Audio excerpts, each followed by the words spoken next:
Anak, pag nawala na ako, gusto ko lumaki kang mabuting tao, ha? Nay, ano ba yan? Tumigil ka na dyan sa kakaganyan mo. Pag nawala na ako, huwag mo akong kakalimutan, ha? Pakilala mo ako sa magiging anak mo. Sabi ko, tumigil ka na eh. Oh anak, tulog ka pa din? Di ba may pasok ka? Gumising ka na. Si nanay naman eh, umagang-umaga eh. Anak, umupo ka na dyan. Malapit na matapos ng favorite mong ulam. Ayoko niyan, Nay. Ay naku, maldita na naman siya. Oh anak, tapos na to favorite mo lasagna. Kumain ka na. Bakit ka pa nagluto niyan? Ayoko nga niyan, di ba? Wala akong gana. Anak, anong oras na oh? Matulog ka na, ha? Hindi, Nay. Magpupuyat ako. Ano ba, anak? Bakit ka ba ganyan sa akin, ha? Magpupuyat ako! Kasi miss na kita, Nay. Miss na kita, Nay. Happy Mother's Day, Nay. Ikinalulungkot ko pero hindi na siya makakita. Masyado nang malala ang damage sa mata niya. Mahal, hindi tayo susuko ha? Gagaling ka. Mahal, huwag ka na magpa-stress. Ginawa naman natin lahat, di ba? Mahal, magpahinga ka muna dito ha? Maluto lang ako ng pagkain. Hi, Ramon. Rosa, bakit nandito ka? Balita ako, wala nang pag-asang makakita yung asawa mo. Ibig sabihin, magagawa na natin lahat ng gusto natin. Shh! Huwag ka maingay. Masisira plano natin. Sinasabi ko na nga ba, may pinaplano kayo ni Rosa. Mahal, kain ka na nito paborito mo. At talagang hinahayaan mo lang dito si Rosa, ha? Ano ba?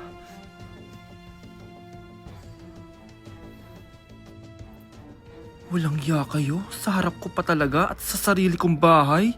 Tay, nabalitaan ko yung nangyari kay nanay. Ipagdasal na lang natin na gumaling pa rin siya, anak. May CCTV dito sa bahay. Kailangan kong makuha yung mga files na yun. Nay? Nay? Nakakakita ka? Anak, please. Huwag mo muna sasabihin kahit kanino na nakakakita na ako. Nay, akala ko ba bulag ka na? Matagal na akong gumaling, anak. Hindi ko lang masabi kasi may masamang kutob ako dyan sa tatay mo. Sir, good news! Base sa recent lab test ng asawa niyo, nagre-recover yung mata niya. Ano? Ba't parang hindi kayo masaya, sir? Uy, Mare, may field trip kasi yung anak mo. Kailangan ng pirma ng parents. Rosa, sumagot ka. Kapag pinirmahan mo to, akin na lahat ng mga kayamanan mo. Oh, pirmahan mo na.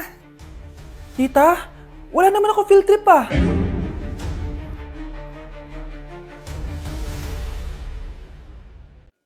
Anak, umaga na oh. Gising ka pa din? Oo, Nay. Bukas na kasi yung thesis defense namin. Kailangan ko reviewin yung mga papel namin eh. Hay naku, baka magkasakit ka na niyan ha. Bahala na, Nay. Last naman na to. Sana makapasa na kami. Good luck, anak ha. Galingan nyo. Nay, na-defend namin yung thesis namin! Wow, congrats anak! Ibig sabihin... Oo, Nay! Gagraduate na ako! Salamat naman at makakapagtapos ka na, anak! Oo nga, Nay eh. Worth it lahat ng stress at puyat. Kita ko nga sa mukha mo, anak ko. Sobrang dry, sobrang dull. Tapos parang na-sunburn din, no? Nay, ayoko naman magmukhang zombie sa graduation namin. I got you, anak. O eto, gamitin mo tong Glad to Glow Brightening Moisturizer. Ginagamit ko to araw-araw, anak. Moisturizing talaga at madali ma-absorb ng skin. Take note, suitable to for all skin types. Grabe na yun, nag-brighten talaga yung skin ko. Ready na ako sa graduation namin. O, diba? Sabi ko naman sa'yo I got you. Mare? Uy, Mare! Long time no see. Kamusta ka na? Okay lang naman, Mare. Alam mo ba, Mare? Yung anak ni Brenda, Diyos ko, nabuntis. Ang bata-bata pa nun eh. Chismis agad siya oh. Di niya muna asikasuhin yung mukha niyang parang tosino. Luh! Trust the process kasi yan, Mare. Huwag mo na i-gaslight sarili mo, Mare. Kaka-rejuve mo yan eh. Tingnan mo na sira ng skin barrier mo, oh. Tapos namamaga pa yung mukha mo. Wala akong choice, Mare. 3 months na nga ang kulay red yung mukha ko. Akala nga nila ako na si Anger ng Inside Out. Gusto mo ng choice? O eto, bibigyan kita ng choice. Gamitin mo tong Glad to Glow Blueberry Face Wash. For sure, after mo gamitin to, aayos na yung skin barrier mo at mawawala na pagka-inflame ang skin mo. Gamitin mo to day and night para bongga. Salamat dito, Mare, ha? Oh, akala mo nakakalimutan ko na? Nasaan yung utang mo? Huwag ka munang dumagdag sa problema ko ngayon, Mare, ha?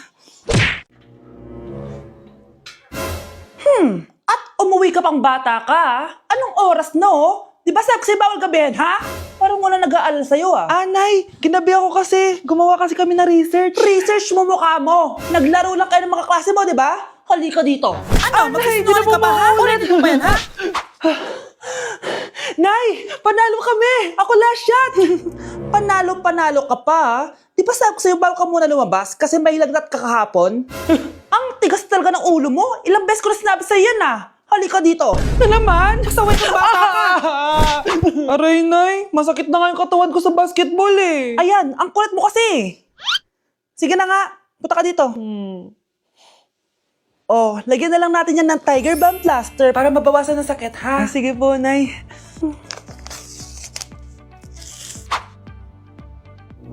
Aray! Nay, dahan-dahan naman. O ano, masakit? Ulitin mo pa, para mas masakit pa. Kyle, anak, uuwi yung mga kapatid mo. Talaga, Nay? Tagal kong hinintay ito. Grabe, akala ko nakalimutan na nila tayo kasi successful na sila eh. Miss ko na sila. Tagal na din nung last na pumunta sila dito. O sige na anak, hintayin mo sila sa labas ha. Maghahanda lang ako ng kakainin natin mamaya.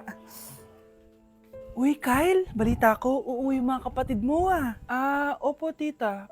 Paano niyo po nalaman? Basta! Siguro proud yung nanay mo kasi successful yung mga anak niya, no? Oo naman, tita. Nagbunga lahat ng paghihirap ni nanay sa kanila. Deserve nyo yan. Malapit nyo nang malaman ng totoo, walang sikretong hindi nabubunyag. Pasok na po ako, tita. Sige. Hello, Nay! Nandito na yung anak mong doktor, all the way from New York! Hi, Nay! Nandito na yung anak mong teacher, all the way from Central Elementary School! Hello, Nay! Nandito na yung anak mong engineer. Naiyak naman ako. Nakumpleto din kayo magkakapatid. Sana nakikita to ng tatay niyo. Masaya ako na nandito kayo, ate, kuya. Sana maging successful din ako na kagaya niyo. O siya na, kumain na kayo ha? Galing pa kayo sa malalayo eh. Wow naman, Mare. Bigatin na yung mga anak mo. Saya-saya. Oo naman, Mare. Ilang taon din akong kumayod para mapagtapos lang sila. Pero worth it naman, di ba? Teka, Mare, para mas masaya, may kailangan kang malaman. Oh, eto. Ha? Ano to, Mare?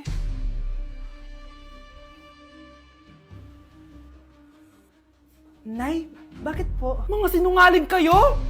Paano niyo nagawa sa akin to, ha?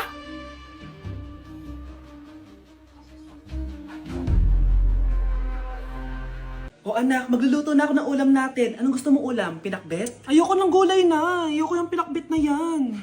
Fried chicken? Nakakasawa na yung fried chicken na yan, Nay. Gusto ko yung may sabaw. Ang arte mo naman, anak. Anong gusto mo? Sopas? Sopas? Para naman tayo nasa lamay niyan eh. Gusto ko yung may baboy. Alam ko na. Sinigang na baboy.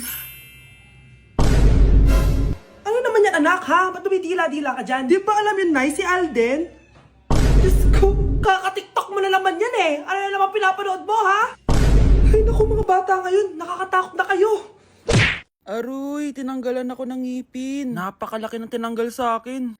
Hello guys! Kung napapansin nyo, naka-brace na naman ako. Ilang araw din ako di makakain na maayos dahil sobrang sakit niya guys. So bakit nga ba ako nagpa-brace ulit? Fun fact lang guys, 6 years na ako naka-brace before. Pero di pa rin na-address yung issue sa ngipin ko. Kung makikita nyo sa picture guys, medyo palabas or flared yung ngipin ko. Kaya naman nag-decide na ako na magpa-brace ulit. Sabi din ng dentist ko, kailangan daw tanggalin yung 4 na premolars ko para daw pumasok yung mga ngipin ko. Kaya ngayong araw, tatanggalin yung mga premolars ko. Bago pala ako pumunta ng dentist, kumain na muna ako kasi alam ko di ako makakain mamaya. Buti na lang talaga masarap ang ulam at nakakain talaga ako na madami. Medyo kinakabahan nga ako kasi ngayon na lang ulit ako mabubunutan ng ngipin. Yung last bunot ko ata nung bata pa ako. Dahil tulog pa si Honey Bunch, di ko na siya gigisingin. Ako na lang mag-isa pupunta sa dentist. Good luck na lang talaga sa akin mamaya. So ayan, kinakausap na ako ni Doc. Sabi niya wala daw ako mararamdaman na sakit kasi may anesthesia naman daw na ilalagay. Ito pala yung x-ray ng mga ngipin ko. So yung may black dot dyan, yun yung mga tatanggalin. Kung makikita niyo din, impacted din yung wisdom tooth ko. So ipapatanggal ko din yan soon. Ito na guys, last look na buo ang ngipin ko. Kasi mamaya bungal na ako. Ayan guys, nilalagay na ni Doc yung naming cream para kapag in-inject na ako ng anesthesia, wala na akong maramdaman. Dito sa part na to, di ko na ma-feel yung bunganga ko. At thank you Lord talaga, hindi siya masakit. Parang hinihila lang yung ngipin mo ganun. Charan! Tapos na, medyo nahirapan si Doc ha. Paano di mahihirapan? Sobrang laki ng kinukuha. Rate ko yung pain niya, siguro 3 out of 10 lang. Pero alam ko mamaya pa to sasakit pag wala na yung anesthesia. Sabi ko din kay Doc kung pwede ko bang itago yung ngipin ko, ilalagay ko lang sa ilalim ng unan. Eto na guys, ang itsura ng ngipin ko ngayon. Bungal ira na. Dalawa lang pala muna binunot ni Doc kasi next week daw yung dalawa pa. So yun lang naman guys, bye!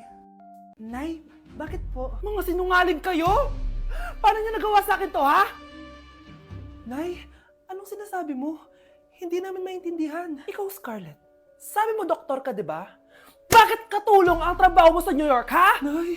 Ikaw, Brianna, teacher ka, di ba? Bakit nakita ka nilang nasa bar at sumasayaw-sayaw ka pa? Ikaw, Michael, akala ko may engineer na ako. Ngayon pala, nangi-scam ka lang ng tao! Bakit nyo tinago sa akin to, ha? Nay, hindi kasi ako nakapasa bilang nurse sa New York. Sabi nila, mas magaling kasi talaga si Brianna compare sa akin. Kaya rumakit muna ako bilang katulong para makapag-aral ulit. Oo, Nay, sumasayaw ako sa bar. Pero di ko binibenta ang katawan ko. Kailangan ko lang yung pera para makagraduate na ako bilang teacher. Ayoko na kasi manghingi sa'yo eh. Ang baba kasi ng sweldo ng engineer, Nay, kaya humanap ako ng paraan para kumita ng pera. Alam ko mali ang pagiging scammer pero yun ang bumuhay sa akin, Nay. Mga anak, sana sinabi niyo sa akin. Pamilya tayo dito, diba? Magtutulungan tayo. Bakit tinago niyo sa akin? Natakot kasi kami, Nay, na baka ma-disappoint ka namin. Alam kasi namin yung paghihirap mo. Mapag-aral lang kami. Anak ko kayo. Gagawin ko lahat para sa inyo. Sa tingin niyo ba hindi ko kayo tatanggapin, ha? Kaya itigil niyo na yung mga ginagawa niyo. Lalo ka na, Miguel. Opo, Nay. Sama-sama tayong bumangon. Nay, sorry. Wow, ang sweet naman. Isa ka pa. Gusto mo talaga masira itong pamilya namin, no? Lumayas ka dito, pamilyang peke! Ano? Palibhasa, di ka mahal ng pamilya mo. Mga ate, kuya, proud pa rin kami sa inyo. Mga anak, simula ngayon, sama-sama na tayo, ha? Walang iwanan at walang magtatago, ha? Promise? Promise, Nay. Hindi na kami magtatago.